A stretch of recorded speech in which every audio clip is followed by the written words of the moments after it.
this lesson, we're going to talk about the box and whisker plot. The box and whisker plot is a graphical way to display the median, quartiles, and extremes of a data set on a number line to show the distribution of the data. So here is a nice picture of a box and whisker plot.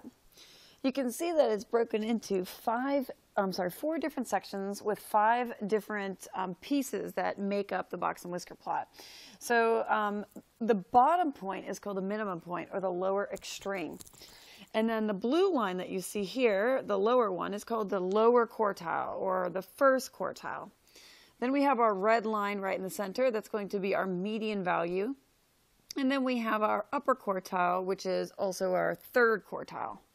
And then we have our maximum value, which is the highest value in the data set.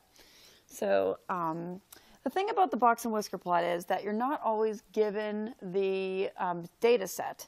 So sometimes you're just given this graphical representation and not actually given each point to look at within that set. So that kind of makes a box and whisker plot kind of inconvenient. Another thing to know about the box and whisker plot is that each of these 4 pieces are made out of 25% of the data set. So no matter how many numbers there are, we could have 5 numbers or we could have 300 numbers. 25% of the data is going to be on the bottom whisker, and then 25% in one of the boxes below the mean, and then the second box above the mean, and then the second whisker on the right. We also have this area in the center called the interquartile range, or the IQR. This is going to be represented by taking Q3 and subtracting Q1. We'll do that in a later slide. We can also find our range from our box and whisker plot, which is our maximum minus our minimum point. So those are kind of the valuable pieces that we'll be talking about with the box and whisker plot, the interquartile range and the range. All right, we already kind of talked about the pieces that make up the box and whisker plot, but the special name that we call them is a 5-number summary. In the next example, we're going to learn how to calculate the 5-number summary given a data set. Okay, let's look at this first example here. Now, what I'd like you to do is take out your graphing calculator, because we're going to be doing some graphing here. Now, I'm going to walk you through what we're going to do, and you can see the instructions are here on the notes. So take out your calculator and go ahead and begin by clearing it out. Second plus 712. Okay, to begin, what I'd like to do is we're going to take this data set, and the first thing we're going to try to do is we're going to calculate that 5-number summary of this data set. Normally, we'd have to try to figure out where these numbers belong, which one's the minimum, which one's the maximum, which one is the middle number, and so forth. But we're going to use our calculator to do this a little bit quicker. Okay, let's go ahead and start by selecting Stat. It's the button right crisscross to the right from the purple button, the Apps button. Once you press Stat, go ahead and select Edit, which is option 1. What you're going to do is you're going to take a second and you're going to list your data points in the column that says L1 up at the top. So take a second and pause the video and go ahead and put your data points into L1. The way that you're going to do it is you're going to press 1, enter, 1, enter, 5, enter, and so forth until you get all the way down to the last digit of 20. So go ahead and pause the video and do that. Okay.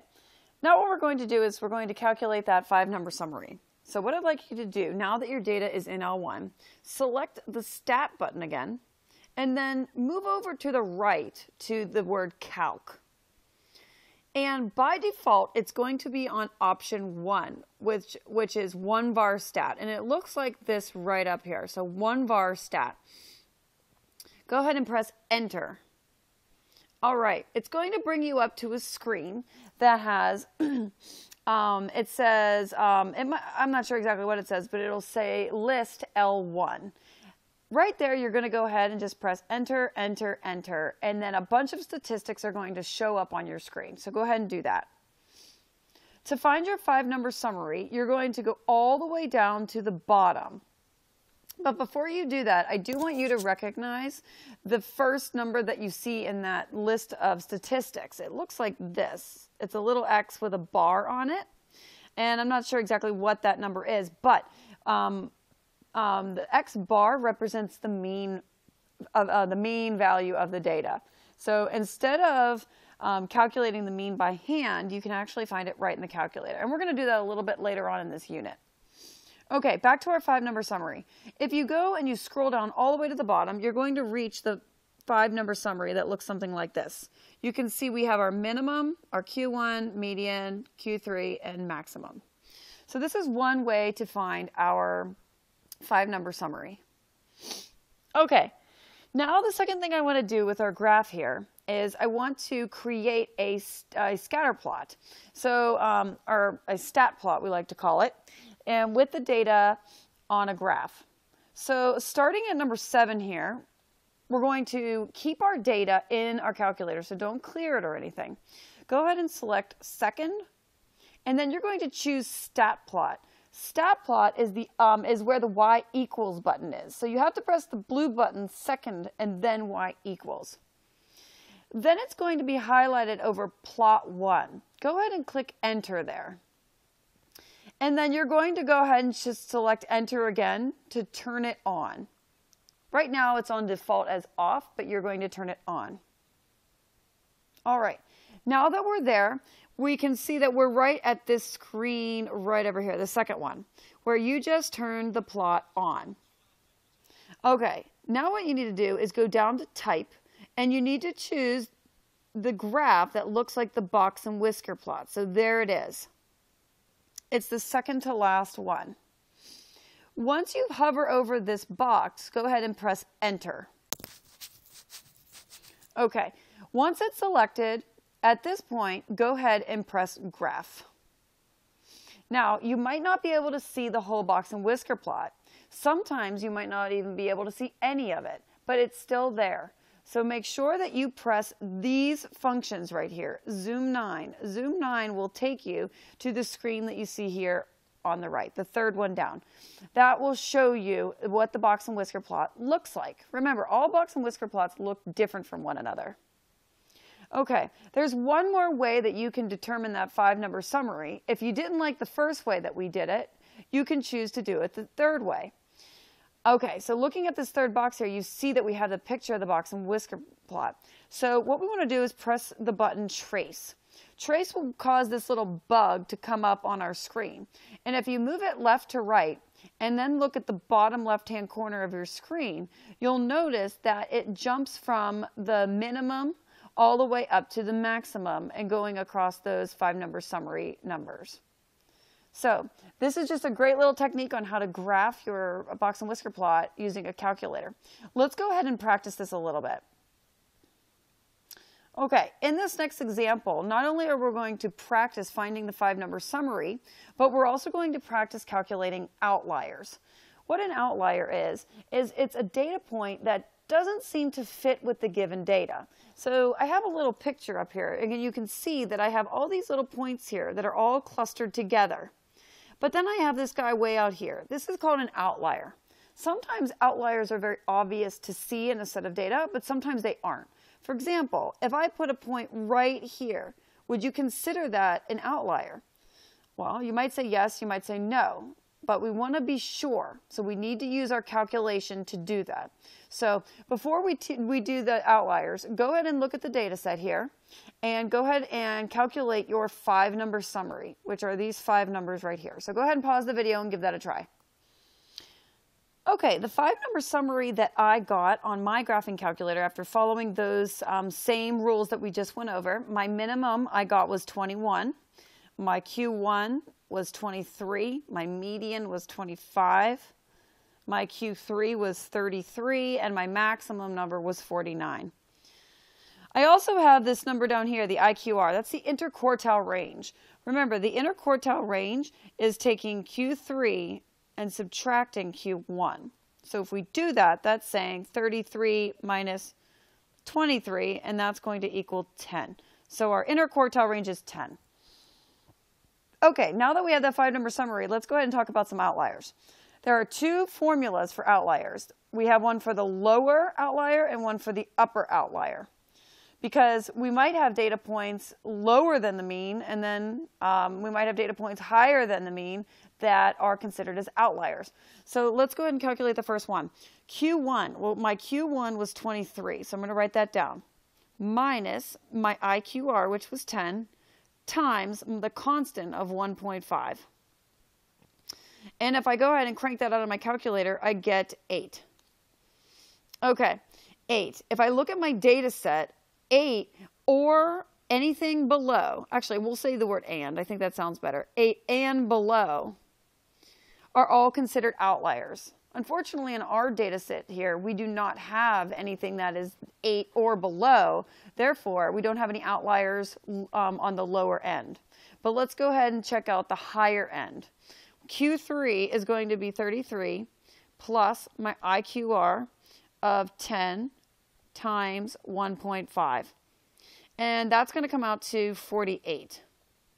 So 48 and above are going to be considered as outliers. So if the digit 48 was part of our data set, it would be considered an outlier, but it's not.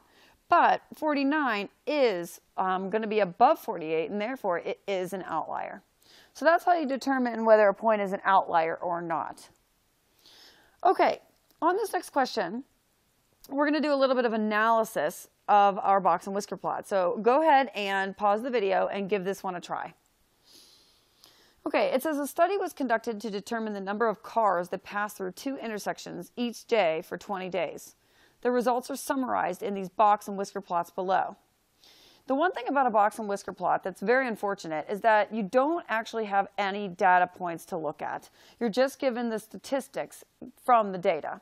So let's go ahead and figure out which statement is best supported by this data. All right, letter A, it says the range of the data for intersection 2 is twice the range of the data for intersection 1. So the thing we need to know here for A is what is the range. So the range, again, is the maximum minus the minimum. So it looks like if we look at intersection 1, I'm just going to indicate it by a 1, that's going to be 550 minus 350. So it's going to be a little bit different than that intersection 2 here. So 550 minus 350, that's going to give us 200. And then let's go ahead and do the second intersection because it's going to end up looking just a little bit different. So for this one, we're going to have 650. There it is, 650. That's our high point minus our low point of 250, which will equal 400. And the question was, so the range of the data set for 2 is twice the range of the data set for 1.